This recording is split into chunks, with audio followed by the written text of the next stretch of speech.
Welcome to Two Women Chatting with Liz and Michelle. Enjoying life in our 50s, we're also empty nesters, looking to reinvent, reset, have fun and talk about topics with experts and friends that affect us, our kids and our families. So grab a cuppa and join us on the sofa for a chat. There's always room for one more. We're not tech savvy, but we do our best. But it's a learning curve. All bumps, clicks and noises are our own. Come on in and have a seat. So excited today. I know, it's a great one. So excited to talk to Jenny Seagrove. But what's she best known for?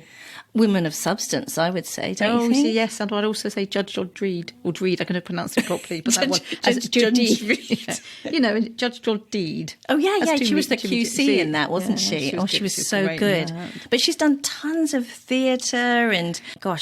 She was in Love Letters, wasn't it? Yeah, Love Letters. Yeah, I saw that. Fantastic. Yeah. Did you go and see her in any of the plays recently at Windsor? I didn't, but I saw her in the Haymarket. Oh, you did? That was, you lucky thing. That was so great.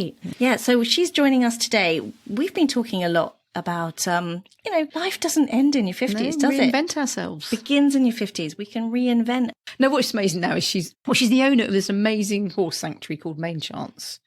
I can't wait to hear more about that. She's done a lot of work in the last 10 years, but I think it's just really cool to, she started out as a young actress, went to Hollywood, did theatre and stuff. And then, she's come back to this really good cause and she's doing some great work with young people. She's going to tell us all about it. So we should mention, wow, she is such a professional.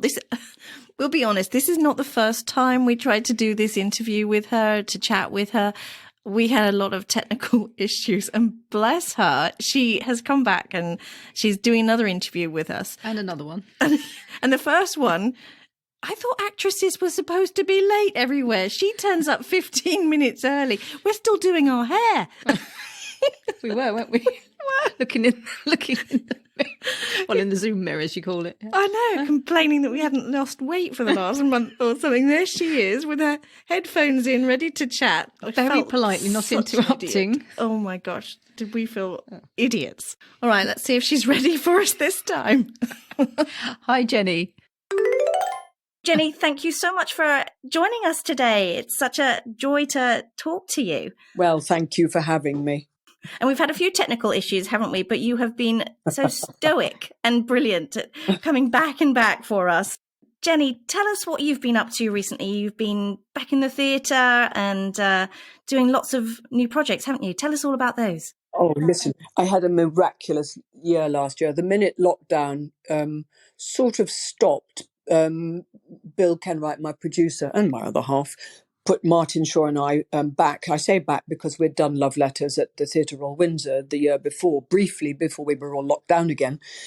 And he put us in the Theatre Royal Haymarket for 4 weeks, which was heaven and so emotional. People were just so happy to be there.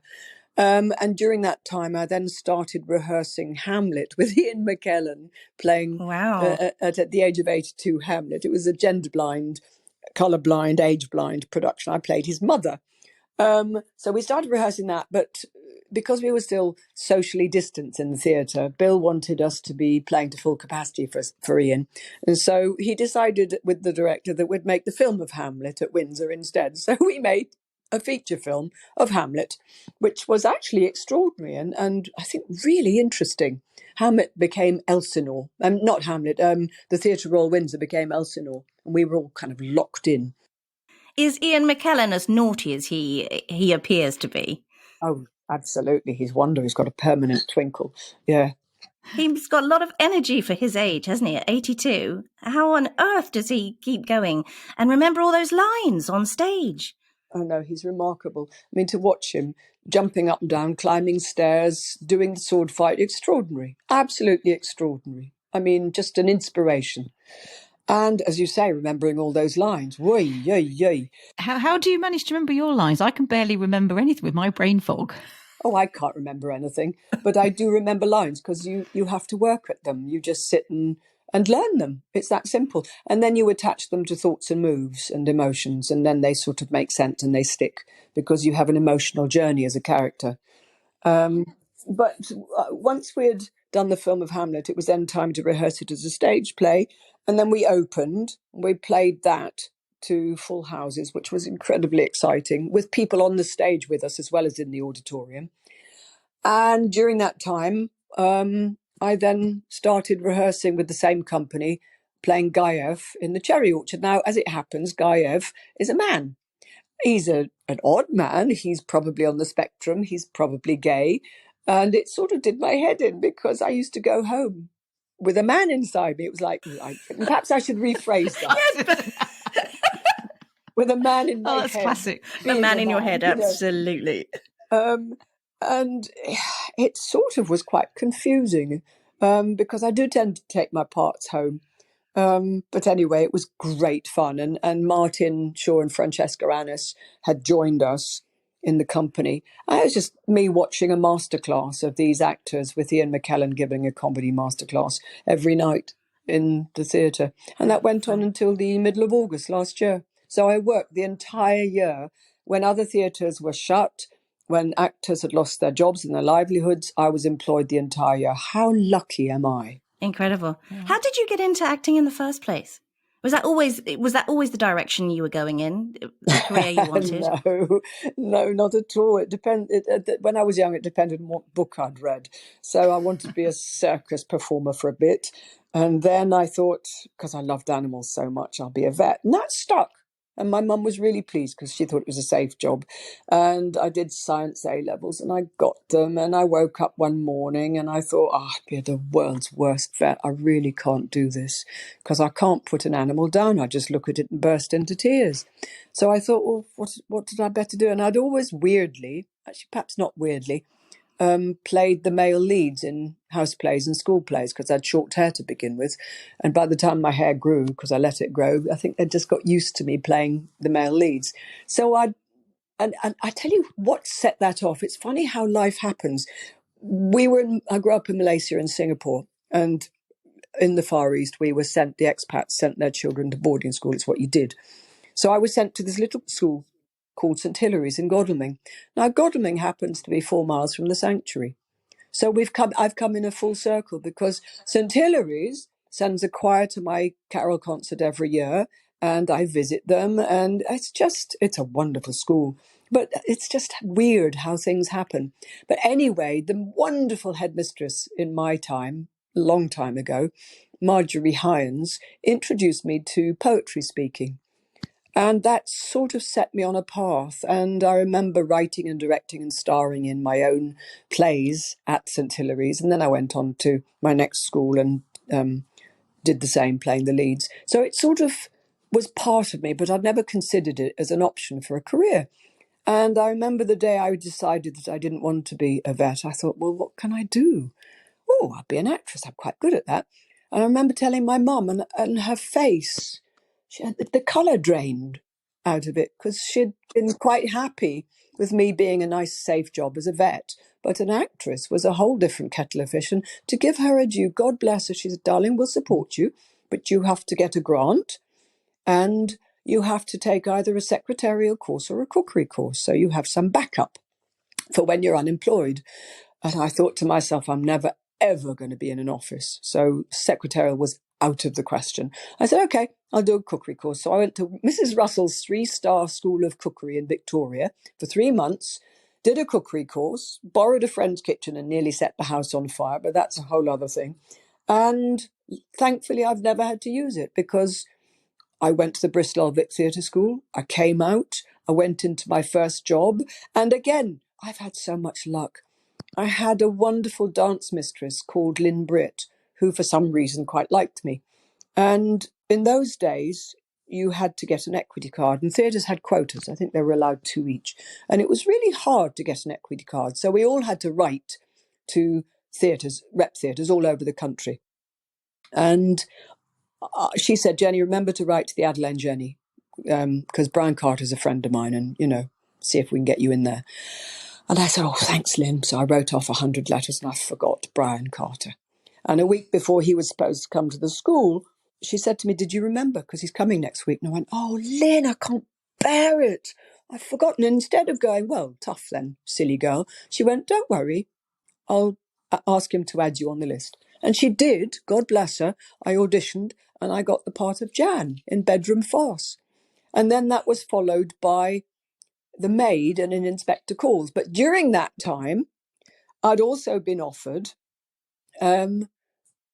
Lady Montague and Paris's Page in Romeo and Juliet, and Frisky's Stoat in Toad of Toad Hall up in Newcastle. Dream role, really, wasn't it? Dream role. Yeah, that was their panto, Toad of Toad Hall. So they released me from the Adelaide Jenny, and off I went up to Newcastle, at which time I got an agent. And because I was quite pretty and I was new, and everybody gets excited about people who are new in the business, who the camera seems to like, I got a film, and then I got a something else and a something else, and I got Local Hero. Oh, I got a short film called A Shocking Accident, which won an Oscar for Best Short with Rupert Everett. Woman in White came along for the BBC, and Diana in the Delderfield episode series for the BBC, and A Woman of Substance. And oh, no, come on. You can't just go on from there. Oh, I've been watching Woman of Substance all week, doing a bit of background on you. I loved it as much this time round as I did in, 1985 when it first came out. And that's still, I think, Channel 4's highest ever audience figures. Yes, it is. Broke all records. That's amazing. Even now, all these years later. Mm-hmm. And that is a real inspirational woman power story, isn't it? It is. Women used to come up to me, and actually sometimes still do, and they'd write me letters saying, "You've inspired me." Well, it wasn't me, obviously. It was my character, Emma Hart. But she seemed to have touched a nerve in women, and they just went, well, if she can do it, I can. Well, it's the ultimate Cinderella story, really, isn't it? From rags to riches. Yeah, made done good. And it's set Liam Neeson off on his career journey. Playing Blackie, right? Blackie, yes. And Peter Chelson went on to be a wonderful director and lots of other things. And I stayed friends with Barbara Taylor Bradford and the producer, stroke actress Diane Baker, and they're still friends. And gosh, what a privilege that is. From Woman of Substance, you ended up in Hollywood, didn't you? Well, I'd sort of been in Hollywood already before that, because I'd done a film for Paramount called Nathan Hayes, which was called Savage Islands over here. And that was going to be my big breakthrough. It's after Local Hero and after Woman in White and Diana and all of those things. And I got the most amazing review in the industry magazine called Variety, which said, "This actress is like a combination of Grace Kelly and Vivian Leigh." It doesn't get much better than that. Oh, gosh, no, take that one. I did go to Hollywood with A Woman of Substance, and I was very, very hot. But also at the time, unfortunately, I'd got married, and I was with someone who I was a bit emotionally fragile, and he was quite a control freak. Because if you employed me, you got him as well. And I made a series of bad judgments in terms of what I did next. So the heat went off me. And people also started to realize if they got me, they got him. And my career stalled. But you know what? I don't regret anything, because I was mentally fragile. I was also mentally strong, but I was mentally fragile. I didn't have a lot of self-worth. And I'd been anorexic since I was 17, 18. And being with him meant that I couldn't be anorexic, so I became bulimic. And I sort of sorted myself out during that time and stopped being bulimic, because I realised if I continued, I would kill myself. And I realised I actually didn't want to kill myself. I did leave him because I couldn't bear being suffocated. I did then go to a therapist, which set me on the path of self-worth. The therapist I stayed with for 3 months, which was all I needed, because I realised that they can become crutches. And so I started my work on myself.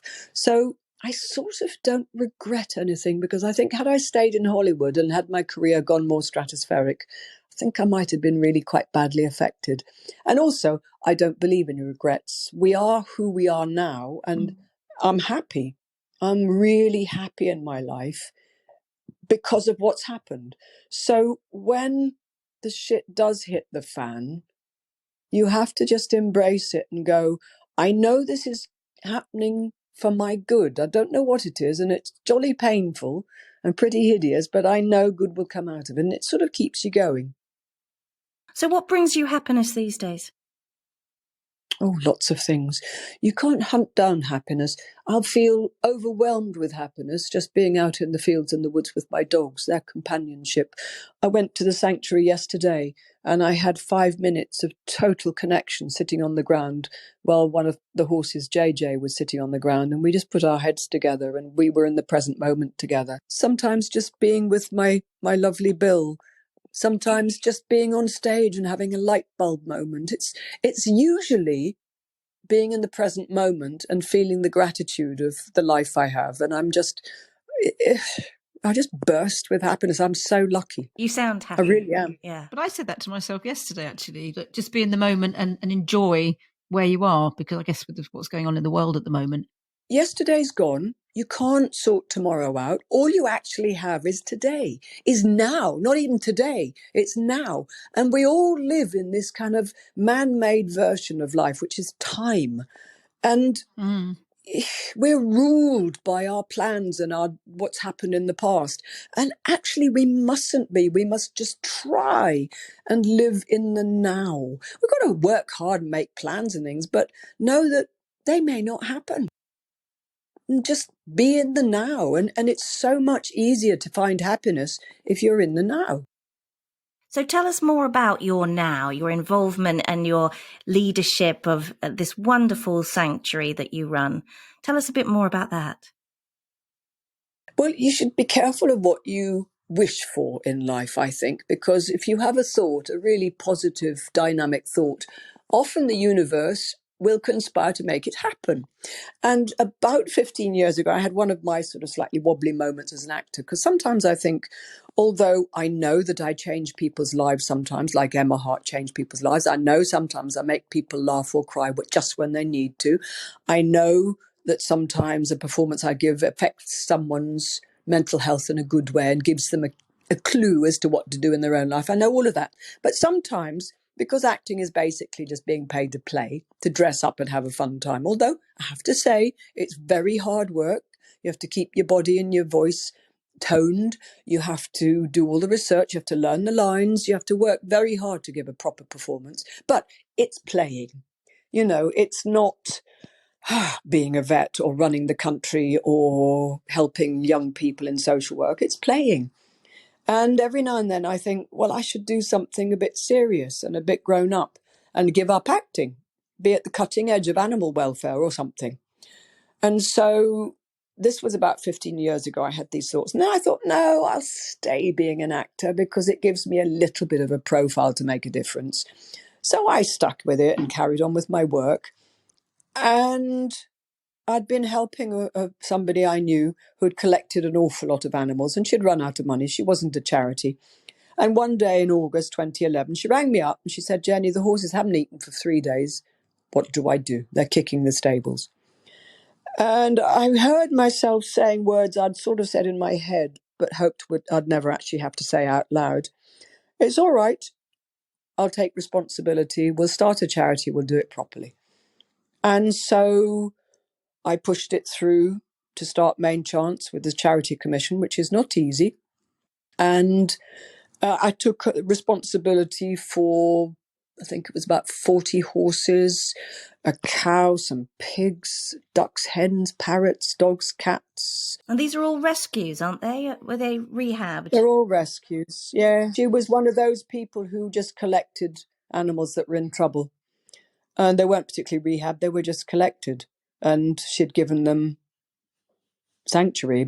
I took responsibility. And it was more complicated than trying to find the money to look after them. I had to find a site because they were being thrown off where they were because their landlord hadn't paid a council tax. So the bailiffs were coming in. We're going to put all the animals down in a month. And it's not so easy to find a space for 40 horses plus all the others. But I went to a friend and I said, who do you know? He rang his best friend. And this extraordinary rogue of a man, Richard, came on the phone and said, yeah, you can stay at my place. He's got 64 acres, rent free, but you've got to leave next year because I'm selling it. And I just went, I don't care, thank you. So we moved to the site near Guildford in Compton and took a breath. And in the spring, his sale had fallen through and he said, do you want to buy it? And I laughed because I don't have that kind of money, but I'm quite resourceful. So I persuaded 2 other people I knew to form an LLP with me, which is a legal entity. And I sold a flat I had in London and we bought the sanctuary. So Main Chance had a home. And we rent it to them for nothing. It's called a peppercorn, but it means nothing essentially. And that was 9 years ago. We started 10 years ago, but that was 9 years ago. And I rehomed 20 of the horses and all the other animals to another sanctuary. I was left with 20 horses and I thought, oh, this is interesting. I've got a charity. I've got 20 horses. I don't really know what to do, but I did remember that horses were wonderful with people. So I started taking a couple of the Shetlands to the local hospice and saw the effect it had on the very, very sick children there. And I thought, I'm going to do something different. I'm not going to be just a horse rescue place where the animals get rehomed or they're just field ornaments. We're going to do something different. We're going to rehabilitate all these abused horses and we're going to bring people in and they're going to work together. And that's what we do. And I made every mistake in the book. I didn't ever know how to run a business. I'm an actress. You know, I haven't the first idea about HR or strategy or business plans. It's all double Dutch to me. I know now. But now I've got a wonderful team together and I'm really, really proud of the work we do. But I remember 9 years ago, we were down to £10 in the bank and I had a dinner at Kaufman's restaurant. It was Kaufman's then, I think it's gone now. And we did an auction and I remember the auction wasn't going very well. And I was thinking, I can't only raise 50 grand. I need much more than that to keep us going for a year because I don't know how else to get the money in. And, you know, we were very, very young. And suddenly the auction took off and we raised £125,000. And it was like the universe went, no, I like what you're doing. Yep, here you go. And we just went from there, from £10 in the bank to 125. And I've not really looked back. I've had some dark nights when I've wanted to walk away. But you just think of the horse and you go, what happens to those beautiful creatures who've done nothing wrong if I walk away? And we've helped hundreds of children now with our horses. We teach them a form of mindfulness. It's the heart of everything. Because if you want to be with the horse, and a lot of people that visit do want to be able to spend time and help the horses, you have to learn to be calm. You can't walk in there with high energy and a busy brain. The horses will just walk away. They'll go, what? Go away. So we teach them breathing techniques. We teach them to empty their minds. And, you know, if you say to a young person, will you sit and meditate, they'll look at you as if you've got 6 heads and pick at the hay bale and, you know, giggle and do all of that, nudge each other. But actually, if you say, right, you're just going to do some breathing exercises. And when you take them in with the horses, they see the result because the horse wants to be with them. And then they start to experience what it's like to actually be with the horse in that quietness. And we work at the children's pace. We bring in young people with mental health issues, with anxiety, with injuries, all sorts of things. We have group sessions with the deaf, the visually challenged. We bring in visits from local dementia care homes. And those are just one-off visits and they come and spend time with the horses and the hens. But we also have one-on-one sessions and we have group sessions of 9 in my Chance to Be program, which is for children who've really, it's an early intervention. It's for children who've lost their way and they're about to be excluded from school or they have been, but the school is reaching out and trying to get them back on track. So how could our listeners donate? Gosh, they could go to our website, which is Mane, M-A-N-E, chancesanctuary.org. They could buy a ticket for an event. We're 2 events, actually, we're about to put on. We've got, and it's going to be wonderful fun, we've got a comedy night at the Theatre Royal Windsor on March the 20th. And it literally is stand-up comedians and some musical people. So we've got John Courtney, who won Britain's Got Talent. We've got Joe Pasquale, Hal Cruttenden, and loads of other lovely, lovely, funny, wonderful people. And it's going to be a laugh. It's going to be a real laugh, which I think we all need. So that's on March the 20th. We've got our tickets already, haven't we, Yeah. Liz? We'll be there. Brilliant. Brilliant. Look forward to it. There you go. And on May the 10th, we've got our 10th birthday lunch. at the Hilton Doubletree in Woking, which we've had lunches before at, and it's actually a really nice venue.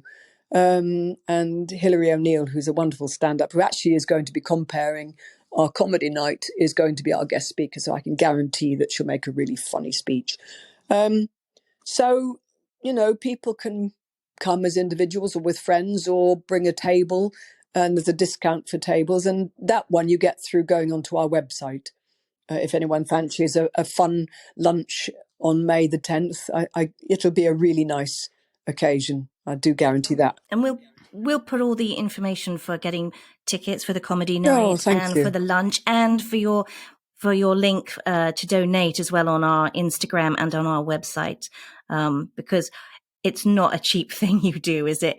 How much does it cost a year to run the sanctuary? It costs about 400,000, primarily because of the staff we have to employ. Not only do we have 38 horses that we look after immaculately, but, because we bring in children with mental health issues and, people from old people's homes and groups such as the blind or the deaf, or people with brain damage to work and be with the horses, we have to employ staff who know what they're doing. So can anyone go to the sanctuary? Can they just turn up, or do you have to book ahead of time? How does it work?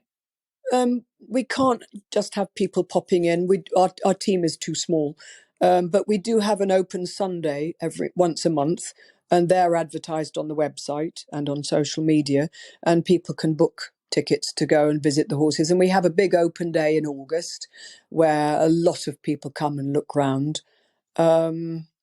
And gosh, we've got a waiting list for our work in the community, because it's so effective.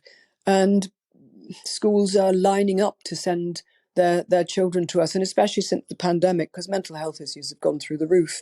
Normal, or whatever that word normal is, but children who wouldn't normally identify with a mental health issue are now, in trouble.